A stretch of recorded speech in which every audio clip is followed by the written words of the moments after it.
El feudalismo en Europa.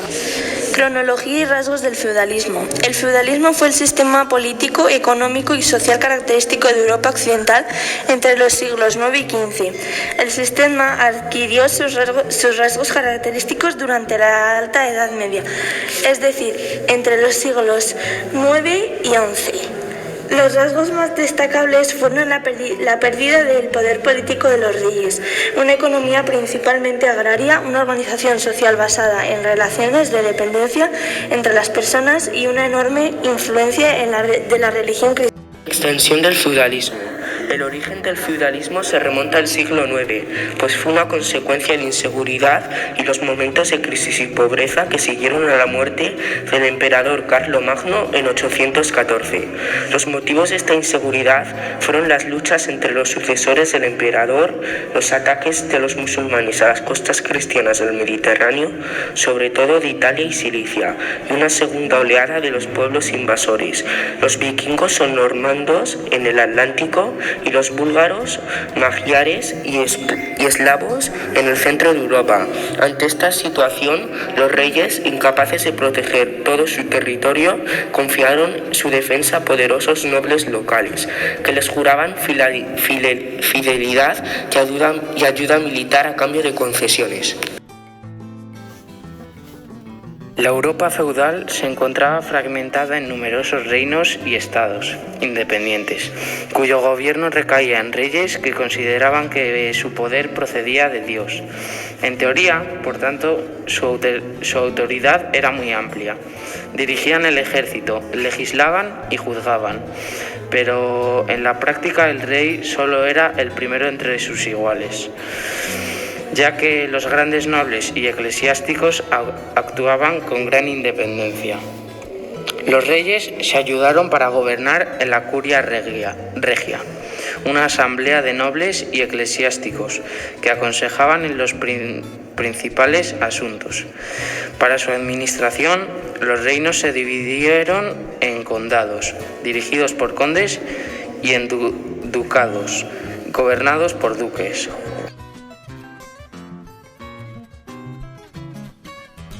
Los nobles. La nobleza era un estamento social compuesto por un reducido número de personas.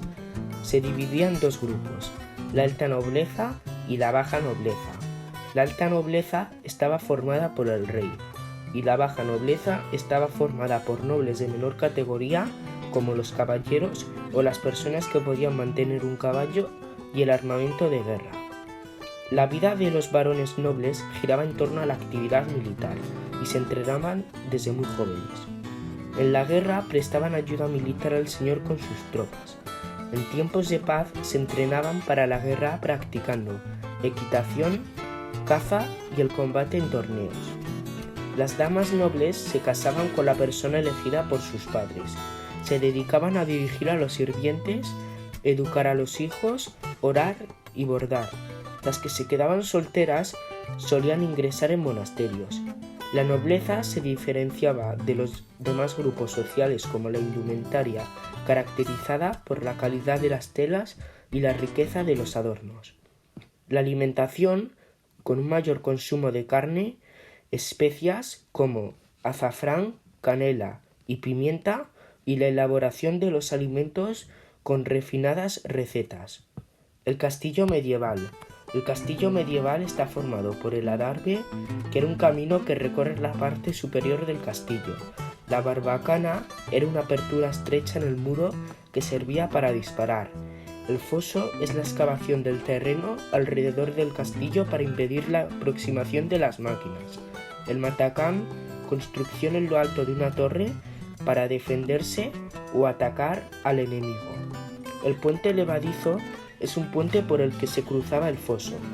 Se llama así porque se podía subir o bajar para aislar el castillo. El rastrillo, reja pesada para evitar la entrada al castillo. Y la torre del homenaje, residencia del señor y su familia. Se dividía en varias partes, donde estaban los aposentos del señor y su familia, el gran salón con las grandes paredes cubiertas de telas y tapices, la capilla, la cocina, el cuerpo de guardia y los almacenes. Las habitaciones eran frías y oscuras.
Los campesinos y las aldeas.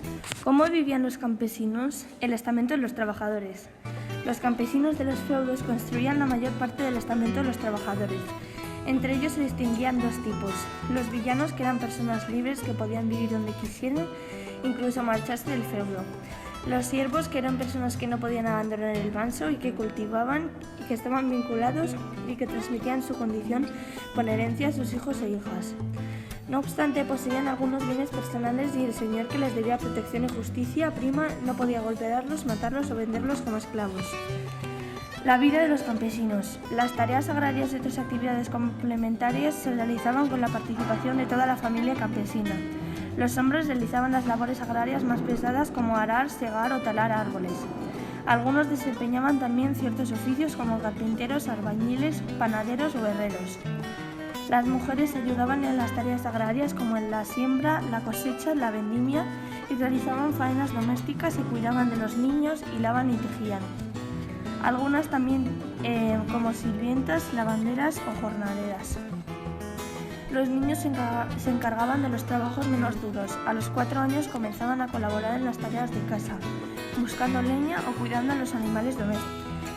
La vida diaria de los campesinos era muy dura. Trabajaban de sol a sol con herramientas primitivas que proporcionaban bajos rendimientos. Además, debían pagar al señor feudal impuestos por trabajar la tierra y por usar ciertas instalaciones del feudo, como el molino, el horno y la prensa. Trabajar gratuitamente en la reversa y en la casa del señor y pagar la iglesia el 10º a 10ª parte de sus cosechas y ganados. La indumentaria y la alimentación. Vestimenta. Para las campesinas eran de tejidos vastos de lana sin teñir y de color paraduzco, y cada persona tenía un vestido que utilizaban cada año. Alimentación. Era escasa y monótona. En un 70% consistiría en pan de cereales pobres como centeno, mijo y avena que complementaban con potajes de legumbre, verdura, leche y huevos, y la carne se limitaba a contadas ocasiones como Navidad y algunos días de fiesta.